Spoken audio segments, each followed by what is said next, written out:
Once upon a time, there was a perfectly cuddly teddy bear named Bobo. He had warm, lively eyes that sparkled with curiosity, soft caramel-colored fur, and the squishiest belly you could ever imagine. He lived on the top shelf in a little girl's room that smelled like paint, strawberry shampoo, and a hint of cookie crumbs. Every day, Bobo watched his girl draw pictures, build castles, and have tea parties with her dolls. At night, she hugged him tight before bed and whispered, "Good night, Bobo. Don't go anywhere." Of course, Bobo always stayed put. That's what toys were supposed to do.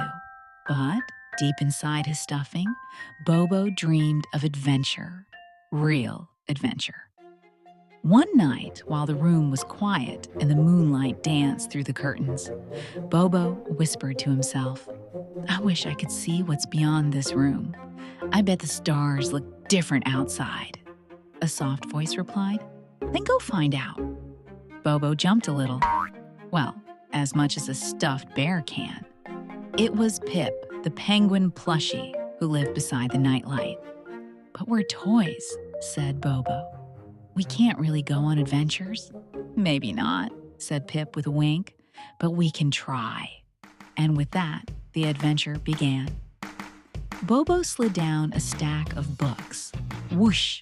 Landing on a pile of crayons. He tumbled and rolled, giggling the whole way. Pip waddled after him, using a shoelace as a rope. Then they reached the window. It looked so tall, so shiny, so possible. "Ready?" Pip asked. "Born ready," said Bobo, though he'd never actually been born, just sewn.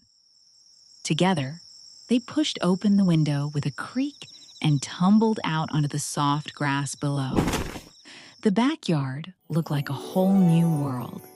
Tall blades of grass became towering jungles. The sandbox looked like a golden desert, and the garden gnome, definitely a frozen explorer. "Whoa," whispered Bobo. "The world is huge." They wandered through dandelion fields, climbed over pebbles, and discovered a puddle that sparkled like a lake. Pip tried to dive in. "I'm a penguin, it's my thing," but ended up falling into the puddle and spraying mud everywhere. Bobo laughed so hard his stitches squeaked. Then they heard a loud meow. It was Mittens, the neighbor's cat, a furry guard with a twitchy tail. "Oh no," whispered Pip. "Quick, act natural," said Bobo, freezing into a stuffed pose. Mittens sniffed them suspiciously. She poked Pip's tummy, flicked Bobo's ear, then yawned. "You two are weird," she meowed and wandered off. The moment she was gone, Bobo and Pip collapsed into giggles. As they explored further, they found a friendly dog named Baxter, snoozing under a tree. Bobo tiptoed closer. "Hello, sir. Would you mind giving two travelers a ride?" Baxter blinked, then wagged his tail so hard that Bobo and Pip both bounced onto his back.